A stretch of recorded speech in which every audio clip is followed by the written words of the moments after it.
A'udhu billahi minash shaitanir rajim. Bismillahir rahmanir rahim. La ilaha illallah. Muhammadur Rasulullah sallallahu alayhi wasallam. I greet you, my brothers and sisters, with the noble and universal greeting of peace, the greeting that has been used by our prophets and messengers of our universal creator, Almighty Allah. Assalamu alaikum wa rahmatullahi wa barakatuh. Shukr to Allah, I'm alive, I'm well, and growing from strength to strength. And today I would like to speak to you about what a believer actually does, And when I mean that, so a lot of people think, okay, so you do these things, like you do your ritual prayers, you do this, you do this, you do this, you do this. But I want to remind you that at the time of Abraham, what did the believers do? There was no 5 pillars of Islam. And he was a believer. And they were believers among all people. And what do they do? What do they do? And so, a lot of us have an identity. We think that to be a believer means you subscribe to a certain ideology, or somebody might think the identity of a Muslim is one who believes such and accepts the 5 pillars and, maybe dresses a certain way or says certain things, or thinks a certain way. So we have usually some kind of identity that we think that a believer or a Muslim is. But the Quran says about those long before the Prophet got his revelation and shared it with humanity, that they were believers. Long before Islam, as we understand it today, they were believers. They were believers. They've been believers. Among all people have been believers. They are believers. So this is surprising for a lot of people who have been brainwashed into an identity that you eat halal and so you are a believer, or you eat halal and so you are a Muslim. But that same person might not eat tayyib, wholesome, might not eat healthy. So people have made up their own ideas of what it means to be a believer and what it means to be a Muslim. These identities. These ideas are identities. So, if you say the kalima, you're a Muslim. If you say Jesus died for your sins, you're a Christian. If you go to the temple, you're a Hindu. If you wear a hat that is a very small hat on your head, you're a Jew. So people have these kind of ideas of identities. And humanity is one, and all believers, real believers, are part of humanity who submit, who have opened up to haqq, to truth. Those who incline to truth. They are those who incline to truth. Hanifa, like Abraham, he inclined to truth. He was looking for what is the truth. And then with the truth, he was liberated beyond ignorance, superstition, and he knew what he was doing here. So I want you to understand the difference between an actual believer, that there is an actual believer that the Quran speaks about. There are those who believe, actually believe. Those who are mu'min, believers. The Quran also says these people, long before the Prophet, were among the Muslimun. They were mu'min and they were Muslimun. So long before the Prophet got his revelation and became the Prophet ﷺ, became a revelator and revealed the revelation to humanity, shared the revelation with humanity, there have been people who the Quran have referred to as mu'min, the secure, the believers, the secure, and the Muslimun, those who have submitted. So when we ask somebody today, or somebody hears the word believer, are you a believer? They say, well, I eat halal, so I'm a believer. Are you a Muslim? I eat halal, so I'm a Muslim. Muslims eat halal. You know what I mean? But what about tayyib, as I was saying? So people have these kind of ideas that if you accept the 5 pillars of Islam or you say the kalima, you are a Muslim. You get them? These are ideas that people have made up. But the Quran is speaking about humanity throughout history, throughout human history, that there have been those long before the Quran, long before the prophets, long before the Prophet Muhammad. There are others who have been given guidance through these prophets, and those others who have known. They alluded to in the Quran that when prophets came to people, there were some people who were aware, and they went and said to the people, listen to these people, listen to them. This makes sense. While others turn their back. So I'm talking to you today about what a real believer does. Who is a real believer, and what a real believer does. See, so a real believer is actually not just somebody who's fitting into an identity that tell me what a believer does and I'll do what a believer does. Tell me what a Muslim does and I do what a Muslim does. Identify with a certain group of people. That's not a real believer and a real Muslimun, as the Quran speaks about. It was long before the Prophet. They were believers, mu'min, among the mu'minun and the Muslimun. You understand? They were people long before the Prophet. So what did they do? Not to say that you mustn't follow the 5 pillars of Islam or whatever. This Islam is a culmination, is a completion of Allah's favor unto us. It's a completion. It gave humanity a system to actually live by that benefits humanity. It's the final revelation, the Quran, right? So I'm not dismissing it, I'm not denying. I'm just saying it's the cherry on the top. It's the completion of the favor of our Creator to humanity. But I'm not saying it's the start of everything, because it started long before that, with prophets and messengers before that, and people of truth before that. And how did they live? Were they not Muslims? Were they not believers? Because the Prophet hadn't arrived with his revelation from Allah? No, they were believers, and they were Muslimun. You get what I mean? But they didn't have the system, this theocracy, that shows people, how they can move into a way of living in society that really benefits them. I mean, people knew, don't eat pork and pig and all that sort of thing. And, and the Quran actually says about the people before that they had more stringent, their covenant was more stringent. The Jews had it tough. And the Quran makes it slightly easier, for them and for all humanity. Allah wants ease for you. So the Quran now shows us not only halal, but tayyib. You could eat tayyib, wholesome. It benefits you. So I don't want anybody to get me wrong. I am 100% behind the Prophet ﷺ, the most honorable human being that has ever lived, an exemplar to humanity. I see and appreciate fully his light on the planet. He has been to all the worlds a light that we may respect and learn from, which most people just think, put a beard on your face, now you're like the Prophet, you know what I mean? Just goes to show ignorance is very rampant in our communities, that they reduce the Prophet to have a beard on your face, now you like the Prophet. They don't understand the mannerisms and the characteristics and the qualities of the Prophet ﷺ, So I'm not dismissing the Prophet in any way. I'm not dismissing the Quran in any way. I'm not dismissing Islamic teaching in fact, I'm saying it's wonderful. It's amazing. Shukr to Allah. We have it. It's so easy for us now with the Quran, with Islam, to actually, as believers, take living as a believer to the next level. In society, not just spiritually, but societally. So what I'm about to say is not dismissing anything. It's only showing that there's a foundation behind it that people may be unaware of, because they identified to an identity, picking and choosing between the identities of what it means to be a Muslim. You meet a Shia Muslim, he'll tell you he's a Muslim. You meet a Sunni Muslim, he'll tell you he's a Muslim. You meet a Wahhabi Muslim, he'll tell you he's a Muslim. The others are not. You meet a Tablighi Muslim, he'll tell you he's a Muslim. The others are not. You know what I mean? And so on and so forth.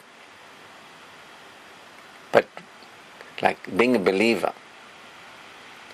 is universal. That there were believers before the Prophet, and there were believers among the Christians and the Sabians, and among people from other so-called religions. There were believers. You understand what I'm saying? People are like shocked, like, what are you talking about? Because of the brainwashing that we have been given, people are unaware. So I'm telling you, as a believer, right, as one who has faith in my heart, that Allah has guided me. Allah has guided me. Shukr to Allah. Now, I didn't learn this from the madrasa, and I didn't learn this from the guru and the pandit. If you believe in Allah, He'll guide your heart. So, for a believer, the most important thing is experiencing our security with Allah. That is the most important thing for the believer. For the believer, it's not about lip service, Allah, Allah, Allah, do the rituals, I'm a good Muslim, but then there's no security with Allah. You know what I mean? For a believer, there is absolute security. The believer is the most secure of all human beings. They're most secure. So they asked the Prophet, like, who is the believer? He says, one whom everybody is safe from. A believer is somebody. They're not going to steal from you, rob you, con you. They're not going to use you, abuse. They're not going to steal from the widow and the orphan. And they're not going to be up to nonsense. You know what I mean? Because when you are insecure, it is Satan who threatens you and causes you to be insecure. Satan threatens you with insecurity and causes you to behave and prompts you, tempts you to behave in ways unseemly. Right? It is Satan who threatens you with insecurity. Quran tells us. Satan threatens you with insecurity and causes you to behave in ways unseemly. You get it? I mean, the Quran says, do not with your own hands destroy yourself. Satan is enemy avowed. He will put enmity between your heart and the heart of other human beings. So the Quran is telling us, like, Satan is an enemy avowed. That Satan, his only ambition is to show Allah that Allah was wrong in favoring humanity, that Allah regarded humanity as higher than the jinn, and he disagreed. He thought he was smart, but he can't be. So Satan's one objective in his respite in this life that he has been given is to actually show Allah that human beings are fools, idiots, silly asses, donkeys. You know what I mean? That Allah is wrong about us. Even the angels said, are you going to create a being that's going to create bloodshed on earth? The angels were like, oh my God, what are you doing, God? So see what I'm creating, human beings. And you must bow. Satan was like, not me. I'm not bowing. You say what you want, but I'm not accepting that being, that human being, is better than me. You see, so Satan had some pride and had arrogance. He believed in God. He knows the power of God. He got no issue with that. He doesn't say there's 2 gods or there's 10 gods. He doesn't say there's no God. Satan is aware of truth. But he's just arrogant. You get what I mean? So there are a lot of human beings that may say they believe in God too, but they're just arrogant. They follow in the way of Satan.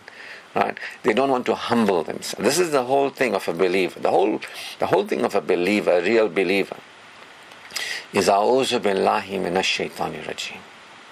That I claim the refuge with Allah from Satan the accursed. One who is avowed an enemy to humanity. The one whose intention, he lives for no other purpose than to insult us, shame us, tempt us to behave in ways unseemly. Now, so I know people when they tell me, oh, Satan, I hate him, and he's like this, and he's like that. Now, the good news is Satan has no power, never did, and never will. Satan has no authority in real terms. Satan is not another God, because a lot of people think there's God and Satan, there's two-ness, there's 2 powers, there's 1 power for good and 1 power for bad, right? A lot of people believe that there's 2, duality, there's God and Satan. There's only God who created, right? There's only God who created. And God has created life forms. We are the life forms that are created by God as human beings, the other life forms. We are the most favored of life forms on earth. The angels are inverted commas, life forms, they exist because Allah exists and He has given them the existence that they have. The jinn is another existence they have because Allah has given the jinn the existence. Satan is among the jinns, according to Islamic teaching. And so it is Allah who actually is. Now believers know that. Now Satan, strangely enough, is a believer. You might not believe that, because Satan is aware of Allah, and he's not in any way denying Allah. He knows, right? But his heart is shut down, and so that renders him accursed in the sense that he doesn't actually submit. So although he knows there is only Allah, the actual, and the power of Allah, but he now has become arrogant. You get what I mean? According to the teaching, he's arrogant and he refuses to submit. He won't submit to Allah. He knows there's Allah. Yeah, there are people who know there's God, but they say, "To hell with me." You know what I mean? To hell I go. They're like, I'll do whatever I want to do.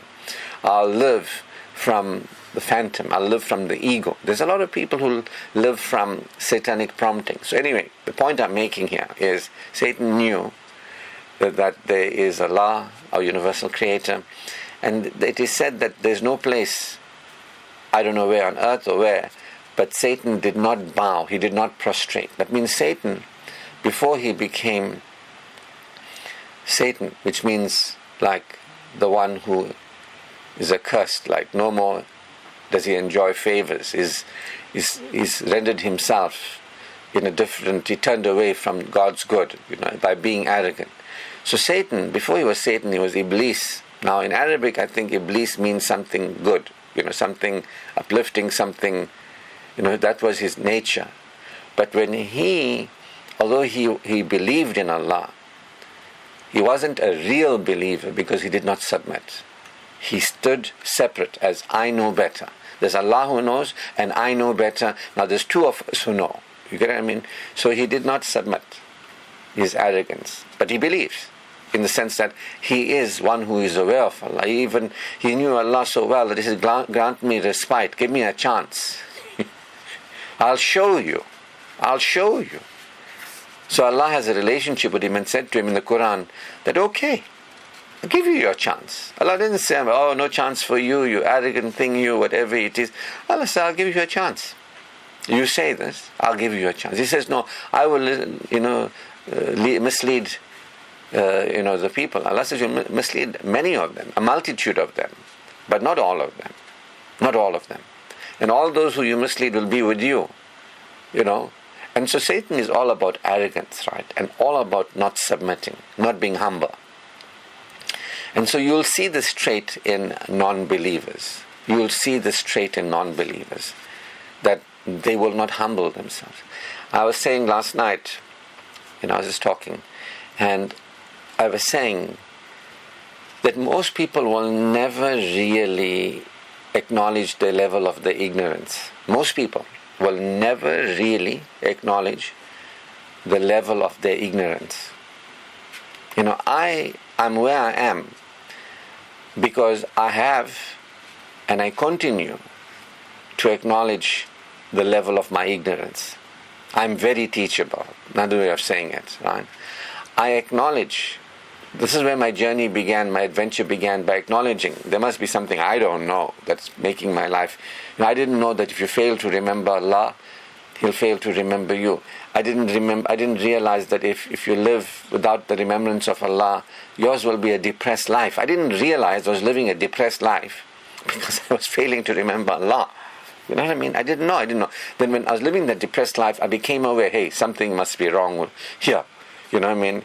As much as I grew up in the tribe and with the tribal beliefs and ideas, something is not right here. So I asked the tribal gurus and the pandits, they couldn't help me. And then I turned to Allah. Fortunately, I turned to Allah. For a lot of people, it's like blasphemy to turn away from the tribal gurus and the pandits, those who are like in the identity of believer. but not in the actual experience of believer. Those in the identity of Muslim, but not in the actual experience of Muslim. They'll never turn away from the Guru and the Pandit to Allah. They will never do that. The Guru and the Pandit is their Allah. You understand? They don't realize it. A'udhu billahi minash shaitan. I claim refuge in Allah from Satan the cursed. I begin, Bismillahir Rahmanir Rahim. I begin with the awareness of the wonderful nature of Allah. Allah, the compassionate, the merciful. La ilaha illallah, Muhammadur Rasulullah. So there is none but Allah alone worthy of worship, and the Prophet is a final revelator of Allah. Where is it said, turn to the Guru in any of the statements? Where is the Guru put there? In fact, where is the Pandit there? There's nowhere Guru, Pandit, Maulana, Hakim, whatever it is. Turn to a human being as an authority. Hazrat, turn to human beings. Where is it? Where is it? Did the Prophet said that, one day in the future when I'm not around, find those people from India and Pakistan who were gurus and pandits and who seemingly say they accept Islam and follow them. It's nowhere in the Quran. It says, rather, do not take from among yourselves lords and patrons. Let us not from among ourselves take lords and patrons. Like don't make somebody a saint. Don't make somebody an intermediary. Even the Prophet said, don't do with me what the people of Jesus did. They made a god of him. Don't do that. You get what I mean? Now, human beings, who's really interested in the message of the Quran these days? And who's really, they're more interested in, nobody reads, nobody wants to reason, nobody wants to understand, nobody wants to reflect and contemplate. The instant society, just go to the Guru, the Pandit, go to the Maulana, go to that, what they call them, not Hazrats, the Pandit. Will come to me. Forget about these people. It's a good idea. Anyway, so Satan is an enemy avowed. See, and the believer is aware that the most important thing we can do is claim refuge in Allah, and that we have a refuge, and that in every moment of every day, there's an onslaught. That Satan is relentless. Satan will not relent. He's unrelenting. He's going for human beings left, right, and center, and they're turning to the gurus and the pandits. They're turning to people instead of claiming refuge in Allah. And those gurus and pandits are not even telling the people. They're not telling the people, turn to Allah as a protector. But you have a protector. It's not us. So people don't know. Nobody talks about Satan. Before you do anything, you're supposed to say A'udhu. Before reading the Quran, you're supposed to say A'udhu. The Quran says, before reading the Quran, say A'udhu billahi minash shaitan. Claim refuge with Allah. See? So a true believer is aware. A true believer is aware that their mind is distorted and their hearts are diseased. And we are here. And we are here to remember Allah, experience security, experience assurance, experience reassurance, to have the tranquility in our hearts, and to actually cleanse and purify our hearts. That we are here to remember Allah and draw closer. We are here to bring to Allah a purified heart. That we can experience tranquility in our hearts being expanded as faith is expanded. That's what the Quran says, that remember Allah abundantly. A true believer is remembering Allah abundantly. Not the Guru, not the Pandit, not these people. We don't run. The true believer, we turn to Allah. Standing, sitting and reclining, we remember Allah. We experience assurance in our hearts. We actually are aware of Allah. Not that we think we are. Because people think that zikr is those names in Arabic that people don't understand. If you just count them and say them and count how many times you say it, people think that that's zikr in the tribe, in the identity.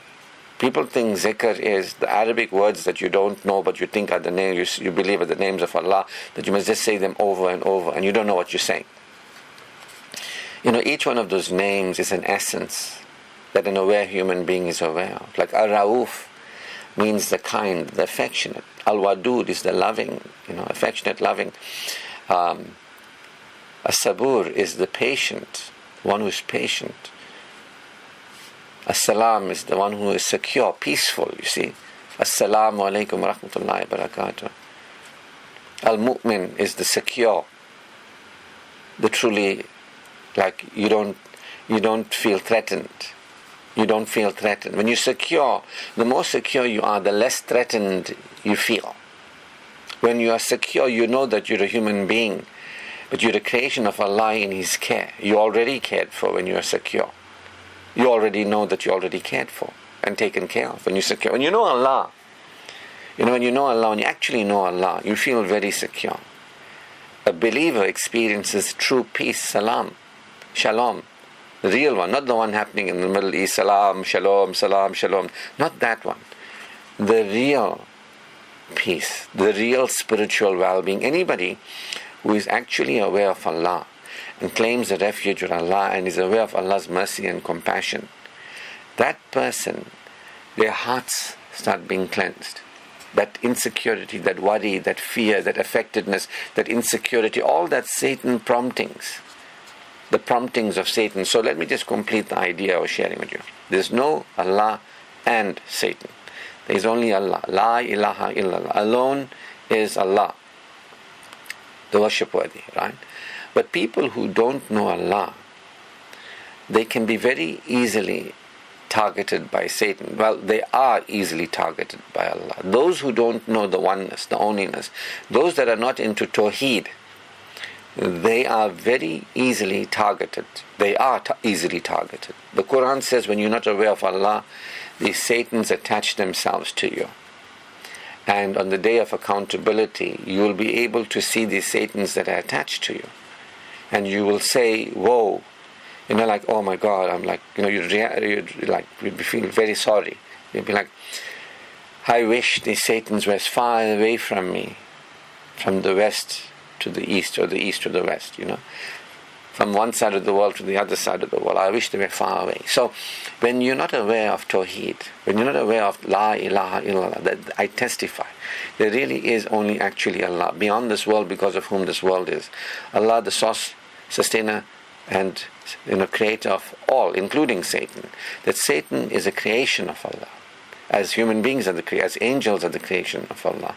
The jinn, these entities, plasma-based entities, they're like the fire or wind, or whatever you want to call them.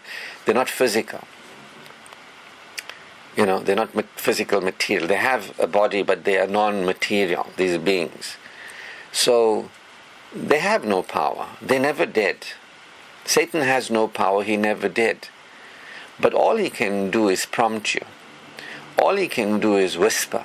Satan is the whisperer in the Quran, waswasa. He whispers, he prompts, he hides. He doesn't even come to you and tell you, hey, I'm here. He'll hide and he'll whisper, get angry, get upset, be afraid, feel threatened. This is something to worry about. You should feel bad. You're alone. There's nobody here for you, and all that sort of thing. Steal, cheat. This is not enough. You need more. Take whatever you can take. Don't give. Don't be generous. This man, this woman, hate them. Close your heart. So, it's all about the heart. Satan, if you worship Satan, your heart is shut down. Right? And this is an opportunity to cleanse your heart. We are here as believers, to be aware of the power of Allah, the qudrat, the power of Allah. The Quran says we are here to recognize the power of Allah, the privileging nature of Allah, the provisioning, the providing nature of Allah, what we've been provided with, to be grateful to Allah. That Allah is affectionate and kind, Allah is merciful and forgiving. Allah is truly, blessed us. We are the blessed and benefited creation of Allah. We already are, not we're going to be in the future. We already are the blessed and benefited creation of Allah. The Quran says we are here to recognize the qadr of Allah, the power of Allah, and we are to be grateful. He created us and delivered us from our mother's womb, given us intellect and affect, sight and hearing, that we may be grateful. We are, look at us, that we may be grateful. So most human beings are very ungrateful. Most human beings are very ungrateful. That's what the Quran says. I'm not saying it. The Quran says most of humanity is ungrateful. Why? Satan stands on the path and he renders people ungrateful. The Quran tells us Satan stands on the path and he renders people ungrateful. He can't make you ungrateful. He can suggest, he can prompt. The Quran says kafuran. Ungrateful is coming from the word kafuran. Now notice kufar and kafuran is the same root word. But if you're a kufar, the kufar are kafuran. You understand? The deniers, the concealers.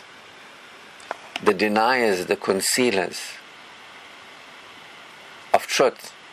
You see? So we are all, in a state of insecurity. If you read the Quran, it tells you, there you and your people will be until guidance comes to you.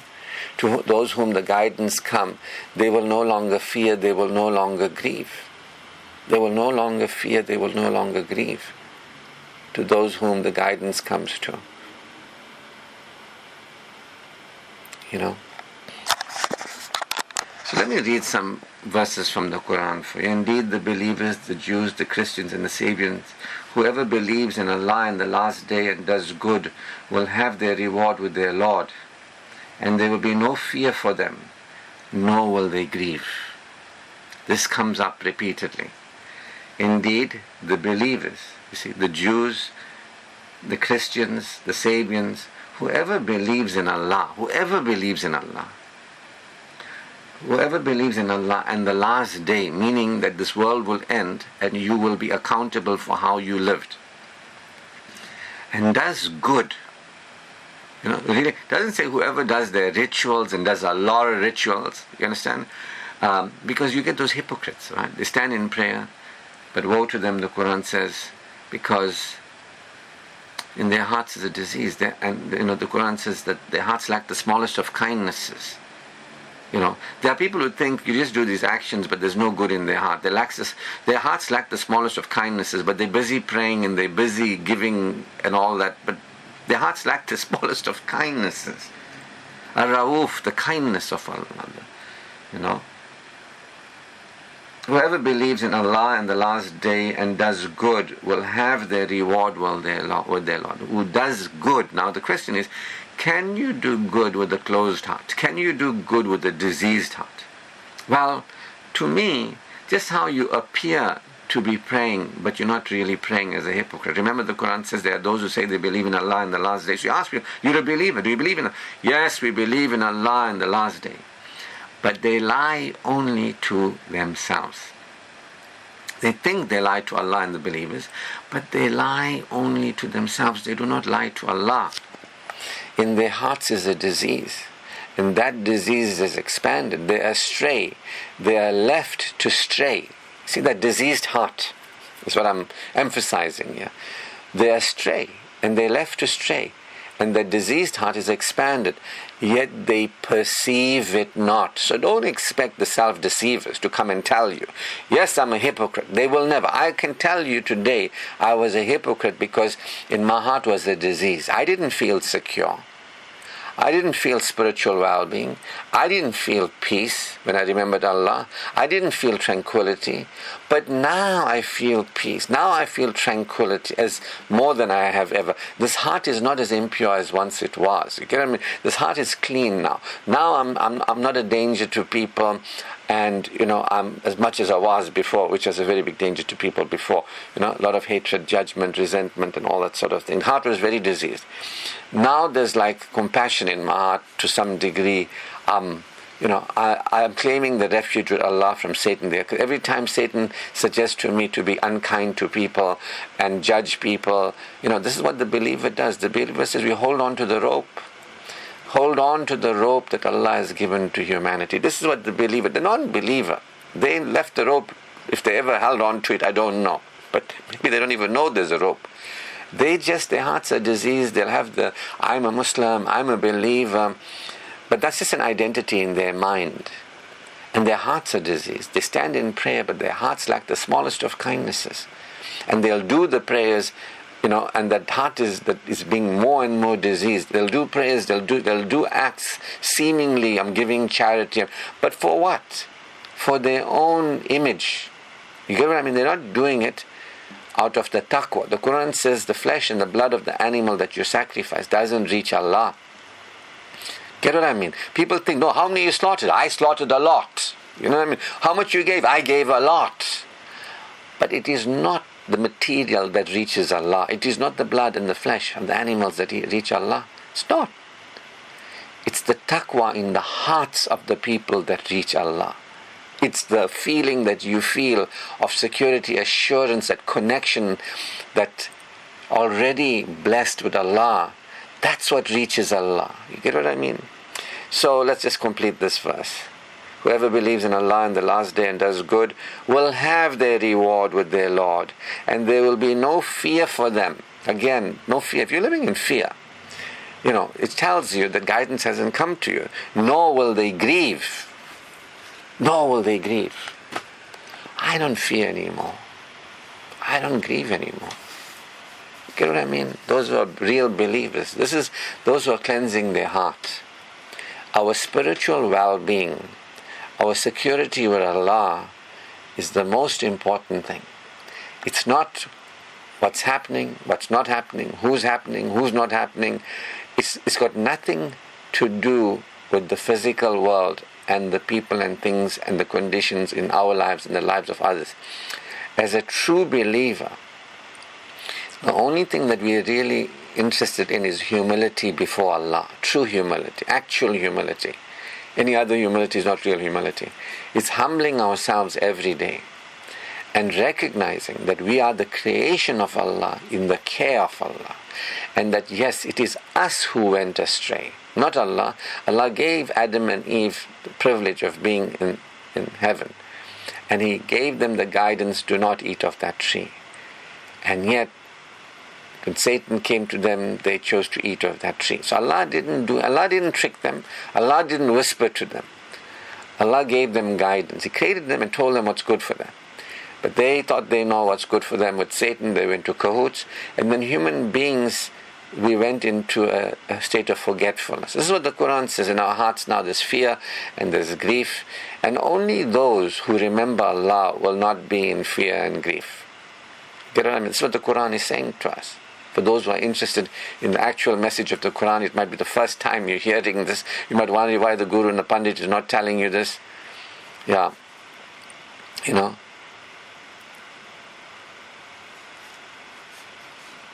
Why those guys don't tell us this?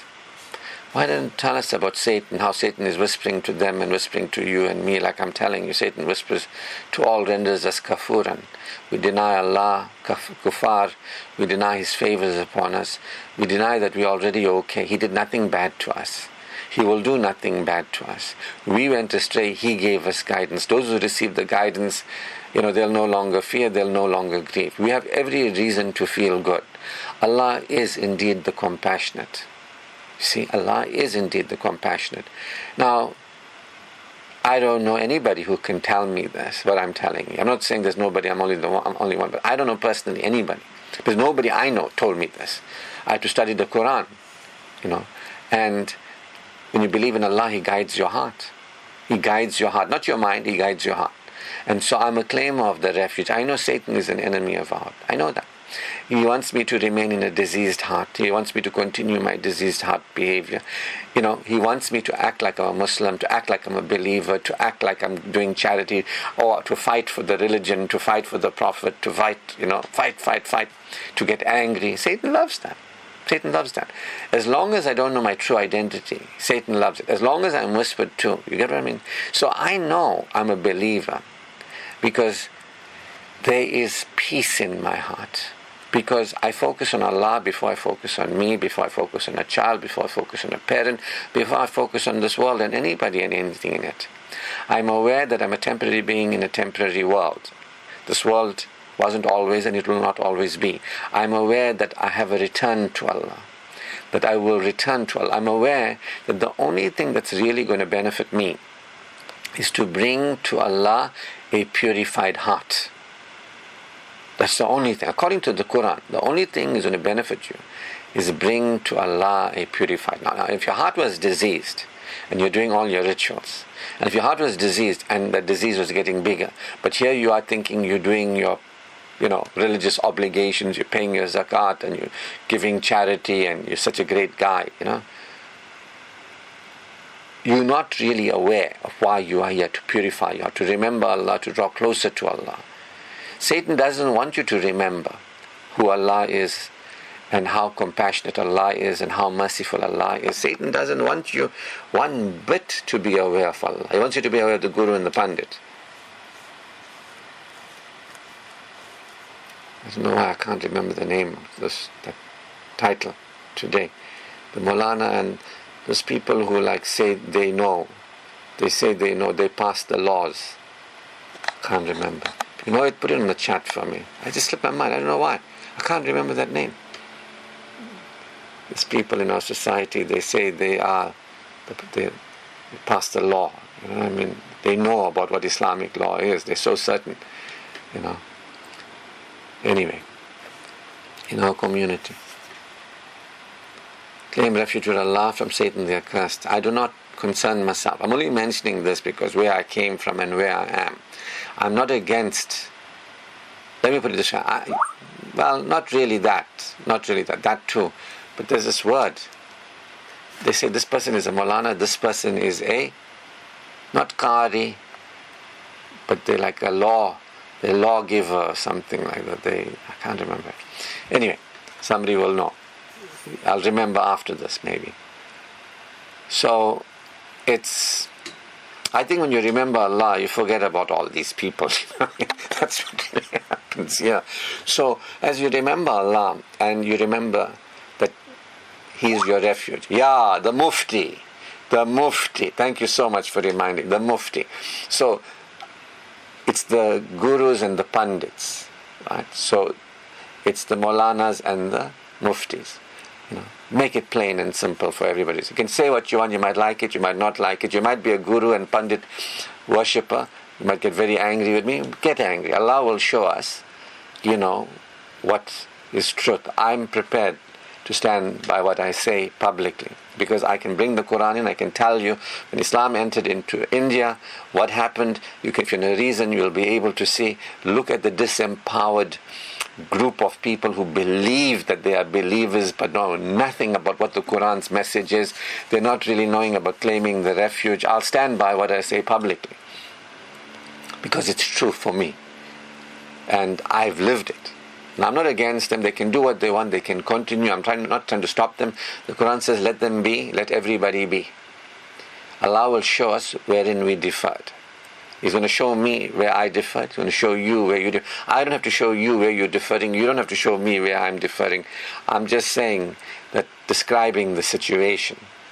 That this is the mistake, that if you start realizing that you are not turning to Allah and who you're turning to, you could actually realize. Because the Quran says, when these people and their followers enter hell, those who were misleading, the followers will say, but we followed you. We trusted in you. They will say, we couldn't help ourselves then. We couldn't help you then. And we couldn't help you now. You're on your own. You were on your own then, and you are on your own now. So, I'm not on my own. I have Allah. Allah guides us to Him. I have turned to Allah. I have returned to Allah. Guidance has come to me, and I submit. Now, people so deep in the ideology of Islam and the identity of a Muslim, they can't relate to what I'm saying. It sounds so outside their worldview. That's the saddest part of it. That it sounds to them like I'm blaspheming, or it sounds to them like I'm not a Muslim because I'm not turning to the Guru and the Pandit. Get what I mean? Sounds to them like, what else is there? Well, Allah is alone that is there. He will guide your heart. All the believers, let me read that verse again for you.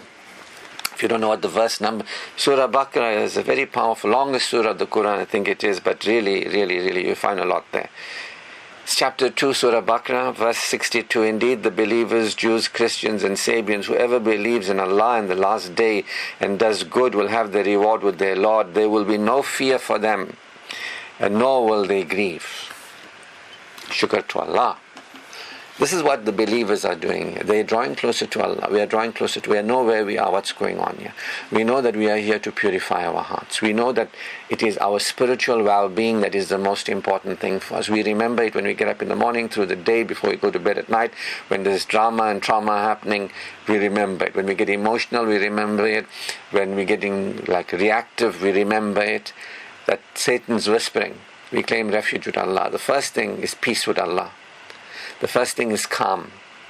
You can respond to situations, but calm. So this you can see now why Allah is with those who are patient. For those who practice patience, Allah says practice patience, sabirin, inna Allah ma sabirin. Indeed, Allah is with those who practice patience.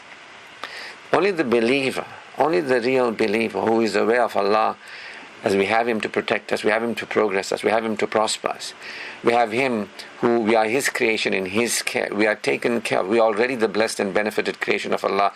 We have Him to give us and forgive us. You understand? We have Him who has created us benefited. We already benefited. We already loved by our Creator. He didn't do anything bad to us. He's calling us back. He's calling us onto the path, championing us along the way. We have nothing to, what's there to worry about is my question. What's there to worry about? We have the Prophet, we have the Quran, we have guidance. So the believer is not living in fear and grief. We are saying shukr to Allah who has guided humanity, His love for us, that we may remember Him, that we may return to Him, that we may live as human beings, not trying to show we're perfect, but live in the compassion of Allah. We know that we are spiritually underdeveloped. We know other human beings are spiritually underdeveloped. We will not judge ourselves and we will not judge others. Because that's what Satan wants you to do. He wants you to close your heart against you. And he wants you to close your heart against others. We'll be patient. We'll not judge situations. That means we won't react. We'll respond. As believers respond. Non-believers react. You can see them by their behaviors. Those who lose it, they have no patience. They're not with Allah. Because that's what the Quran says. Allah is with those who are patient. So you can see people who are impatient. And they're losing it. Now I get impatient very rarely, but I do get impatient. And I get impatient, I start realizing, okay, Satan is here with me.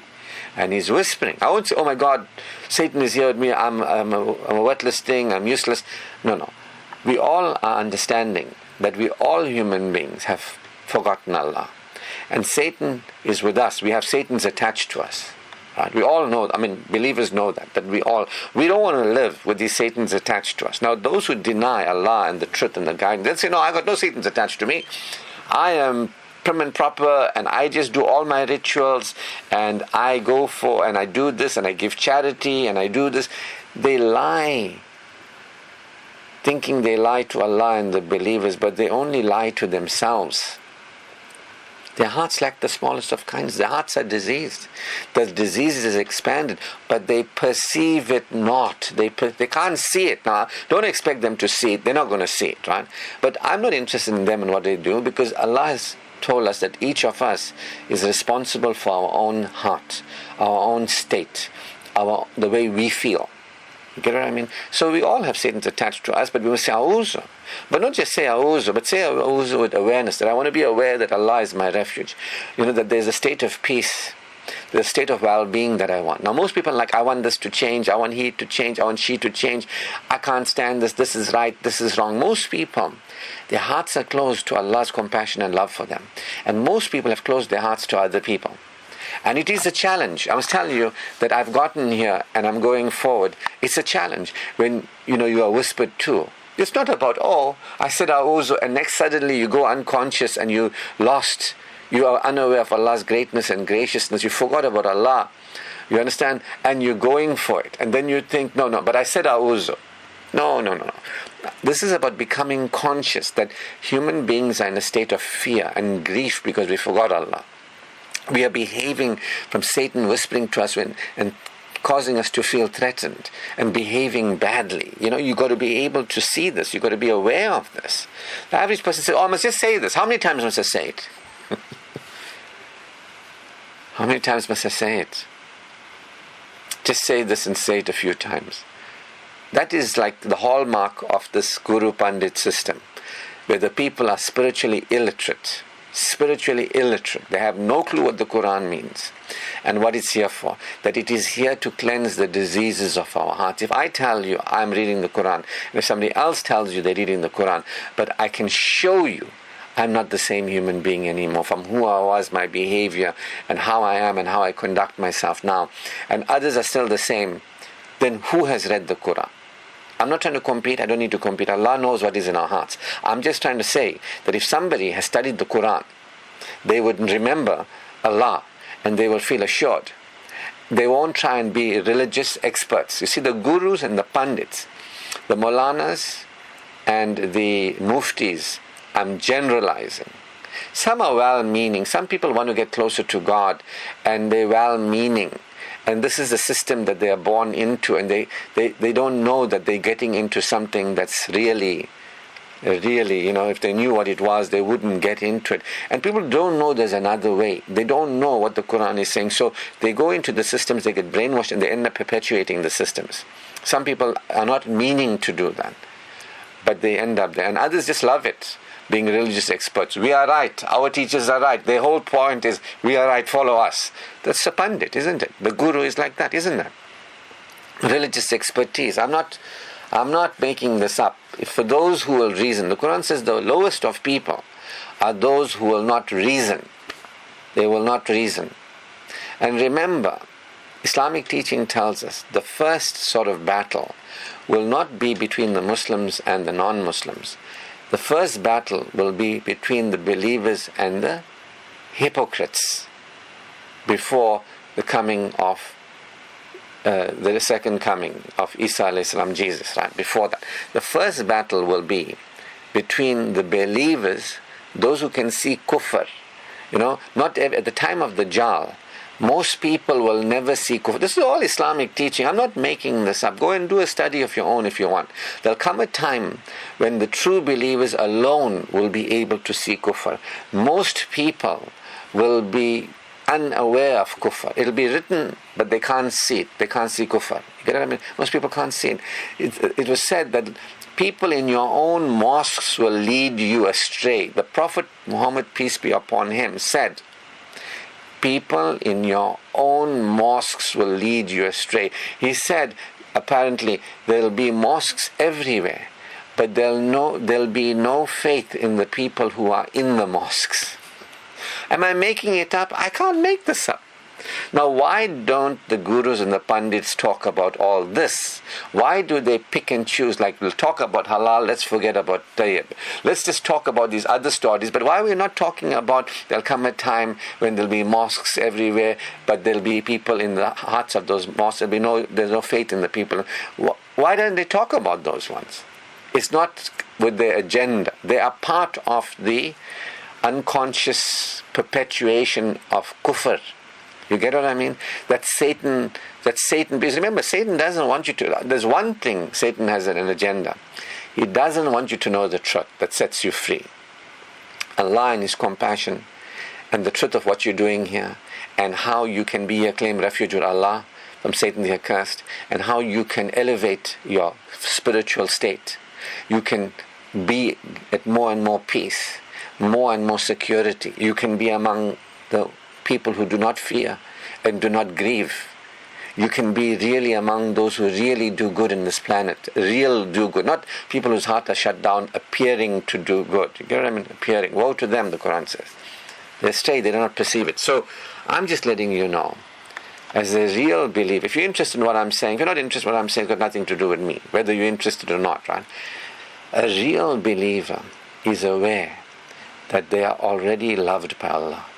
That everybody is already loved by Allah. A real believer is aware that there's no real problem, because Allah has favored humanity before humanity went astray, and even after humanity went astray, Allah still favored us. Allah is the all-favoring. Do you understand? And He's calling us for our own good to the path. Now there'll be those who will tell you that Allah is there and He's like watching you, and you want to see who's up to nonsense and all. Allah is saving us from the darkness that we are creating. You see, people don't know Allah. Read the Quran and realize the mercy of Allah. That if He wanted, He could have not given us the Quran. He could have not given us the Prophet. He could have never given us this beautiful, capstone that is Islam to humanity, is the completion of His favor. That Allah has completed His favor unto you, the Quran says. So why aren't people happy? Why aren't people happy with Allah? Why isn't Allah enough? Because they're not aware of Allah. They're more interested in, is my husband enough? Does he earn enough? Am I enough? Do I earn enough? Do I have enough money? Not enough, not enough, not enough. So they are not grateful. They are not grateful. This is kafuran. When you are aware of Allah and His compassion and His mercy and the value of His guidance, a believer feels like, my God, take everything away, but leave me with the truth, leave me with Quran. Leave, not so that I can read it in a language that I don't understand. Leave me with truth. Truth is the most valuable thing.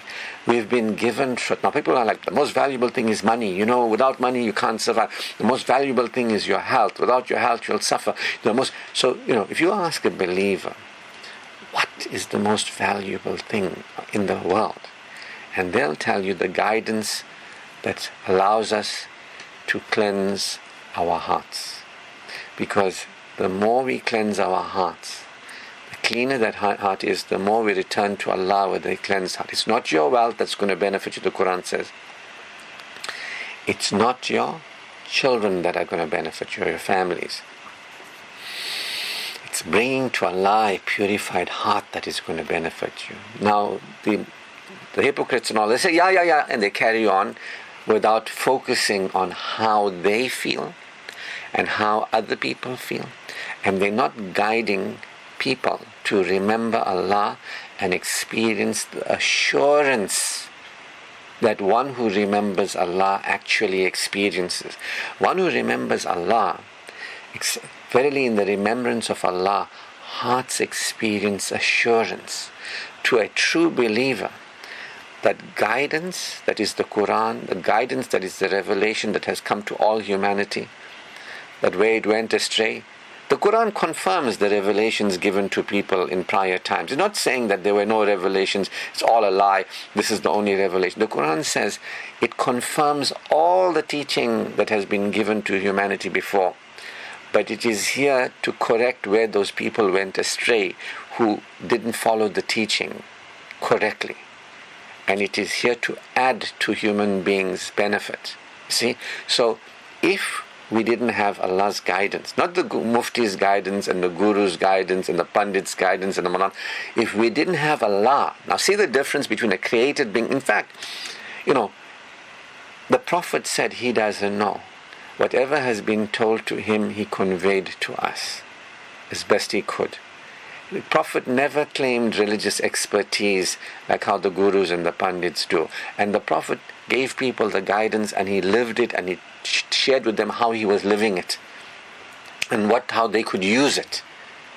That's not a Guru and a Pandit.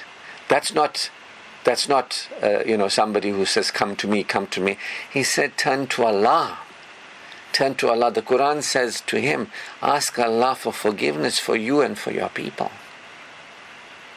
I don't know if the Gurus and the Pandits think they have to ask for forgiveness.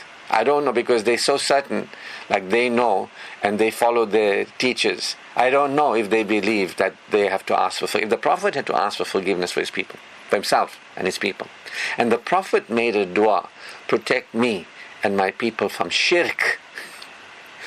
I don't know if these people, even Ibrahim a.s. made a similar dua, protect me and my people from shirk.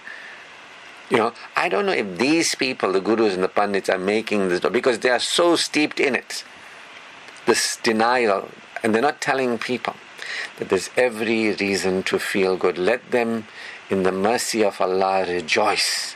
Look what we have, guidance. Look what the guidance, the value it is. Look, we can purify our hearts. Look, as you purify your hearts, you remember Allah, you feel more assured, your iman grows. Look, it'll reflect back in your life. Look, when you are grateful, you'll get more. Now, people are not getting more, obviously, because they're not grateful. Allah says, tell to the believer, I am near, I am here. Invoke me and I will surely respond. Why are the people not getting their prayers answered? Because they're not praying as believers. The Quran says the prayers of those who have no faith is nothing but vain prayers. Iman. So there's a lot of talk about Islam and being a Muslim, but very little talk about Iman, a believer. They don't talk about that. Why? And that's the only thing I talk about.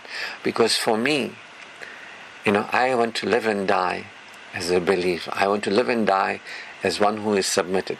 I believe in Allah and I believe in the last day. I believe that it is my responsibility to bring to Allah a purified heart. Get what I mean? This is what believers are about. We feel good. And if we don't feel good, we know Satan is whispering to us. And we claim that refuge. And we come back to Ar-Rahman Ar-Rahim. You get what I mean? If you don't feel good, it's because you are whispered to by Satan. If you don't feel good and you feel bad and you're trying to change how you feel, your heart is diseased. And no matter what you do in the world, it's not going to help you. The only thing that's going to help you is to realize, Satan has whispered to me, my heart is diseased. Allah is my refuge. I have every reason to feel good with Allah. In this moment, I don't have to change anybody or anything. I can remember Allah and experience assurance. But you have to know Allah before you can remember Allah and experience assurance, you see. So, Allah knows best. I'm a mortal being, you're a mortal being, we will live and die and we'll soon know. Allah says, wait and we'll all see. I'm not waiting to see anything, I'm learning, I'm growing, I will see as well. I'm bringing to Allah a purified heart. Allah accept my efforts and my, my application, my sincerity of purpose.